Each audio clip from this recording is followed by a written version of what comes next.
What's going on, guys? It's James. Today I'm going to be doing another mask review. This one's going to be on the Virtue Vio. Check that out. One of the nice things you're going to receive with your Virtue Vio as soon as you open the box is going to be a mask bag. This one's pretty slick. This thing feels like spandex, but it just feels like a quality bag. You know what I mean? It feels like it's going to last, which I really like. So we'll discuss that a little bit. And they also provide this, which no one does anymore. I believe Empire used to do this, but there's a reason they don't do it anymore. This is a lens sleeve. I think this thing's really useless. I don't think this thing's really going to protect your lens at all.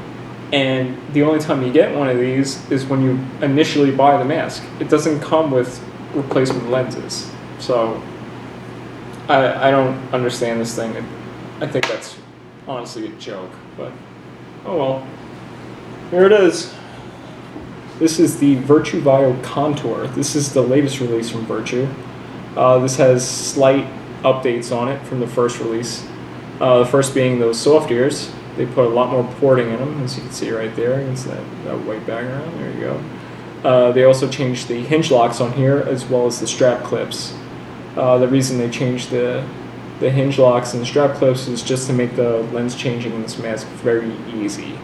Everybody's initial complaint with the first release of this mask was changing the lens was just horrible. The first few times you did it, it just hurt the hell out of your hands. It was not easy to do.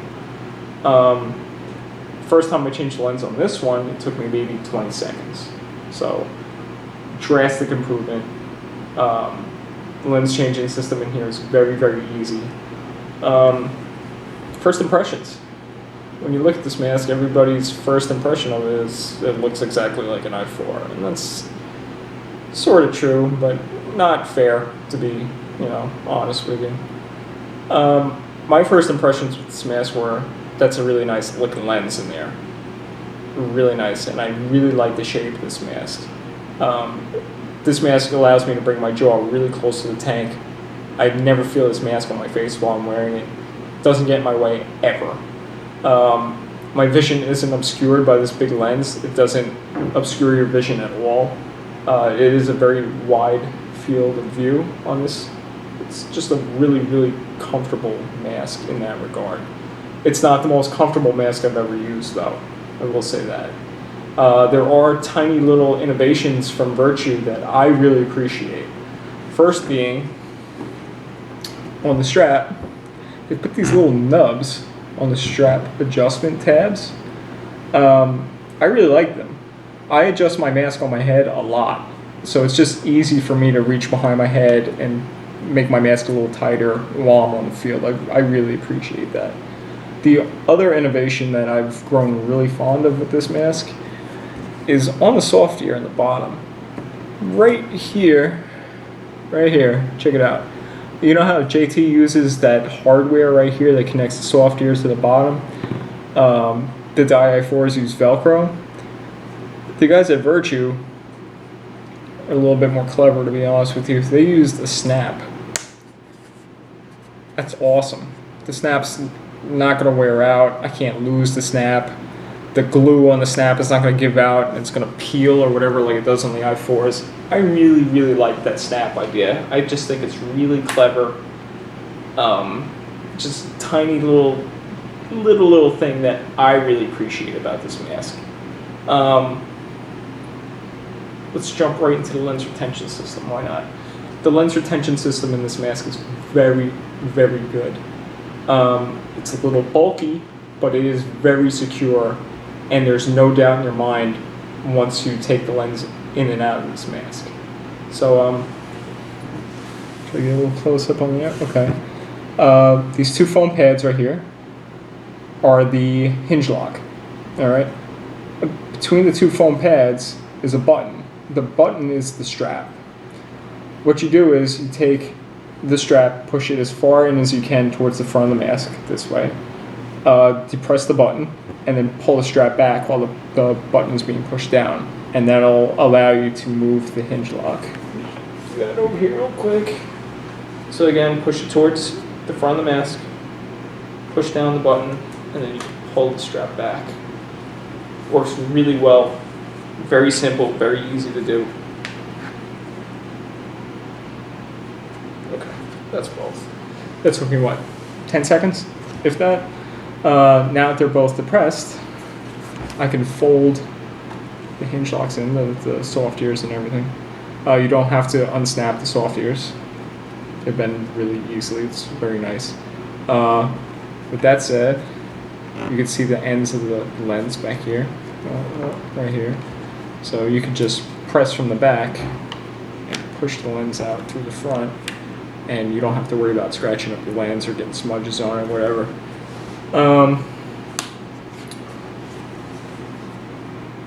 Getting the lens out, you'll know it's unlocked because it says it's unlocked, which I think is fantastic. So this is a very, very safety-oriented mask, and I really like that because that's what it is. This isn't a fashion statement. This is a piece of safety equipment. So now that the lens is out, I can show you the rest of the mask. Huge complaint about this mask. Similar complaint that I had with the i4s. This area, especially because it's white, catches a lot of sunlight. And with the lens in and light shining either directly into the lens or across the top of the mask up here, catches a lot of light across this bridge over the nose, and it reflects on the inside of the lens. It's very, very distracting. I can't wait for them to release the visor for this mask. Hopefully that remedies it a lot. In the meantime, I'm just going to run some hockey tape across the nose like I always do. Another thing with the lens out, you can see the foam retention system in here. Those little nubs across the top right here, these little black dots, those hold the foam in. The foam in this mask is replaceable, which I think is brilliant. It's only maybe one of 3 masks that I know of that you could readily change the foam in without glue or any modification like that. The other 2 that I can name off the top of my head are the Grill and the Proto series, the Switch. They come with foam replacement kits. You just throw them in on their own little frame on the inside of the mask and you're good to go. Brilliant. The foam in here is very, very nice. It's very secure. It's very soft. Just really, really nice foam. None of that. Usually the first layer of foam, the foam on the mask is very stiff, very hard. This is very soft all the way through. It's very grippy. On the nose is very different. I don't know if you can see that right now. I'll provide a picture at the end. They like scooped out the foam on the nose. It doesn't pinch your nose at all, which is awesome. Honestly, I'm still getting used to it because I'm used to every mask that I own pinching on my nose a little bit. But I'm sure in time I'll really grow to appreciate it and get used to it. From here you can see how the bottoms are being retained to the frame of the mask via these black tabs right here. I'm not going to take the ones off my existing mask since I have a spare bottom right here. You can see the retention system here. There's the little nubs all through the middle, and on the ends are like these hooked ones. Works very well, to be completely honest with you. These bottoms by themselves are very, very soft, but as soon as you adhere them to the frame of this mask, they stiffen up a lot. Is there anything else I could show you without the lens in? Not really. Throw the lens back in right now. While I'm putting this in, let's talk price. Lenses alone range between $30 and $40. The chromatic lenses are $40. The non-chromatics are $30. Not cheap. The bottoms come with an extra set of hinge locks that will match the bottoms somewhat, are $40. The problem with that is, since they released the Contour series with all the updates, when I bought this mask and I bought an older set of bottoms, it came with a set of hinge locks that I can't use. And I find that thoroughly annoying. I feel like I spent $40 on a very flimsy piece. Granted, they are very safe, but it just feels overpriced, to be honest with you. So there we go, get the lens back in. This mask retails, the Contour retails at $160. So $160, lenses 30 to 40, bottoms 40, straps are 25, foam replacements 20. Not a cheap mask, so you should definitely go try these on before you buy them, for sure. This is a heavy investment. This is not a cheap mask whatsoever. Let me throw it on for you guys. While I put this thing on, I'm going to let you guys know the other complaint that I have about this mask, and it's a decent sized complaint. My complaint with this is, before I put it on actually, check that out. Outside the frame, inside the pivot lock, the hinge lock rather, pivot lock's a different mask, sorry about that. So this bulk right here between the frame and the hinge lock, it's too much. It pinches on my temples a lot. That's another reason why you should go try this on before you dump that kind of money into this mask. This should be the most comfortable thing you wear all day. This is the only thing you're required to wear in paintball, so it should be the most comfortable thing you own.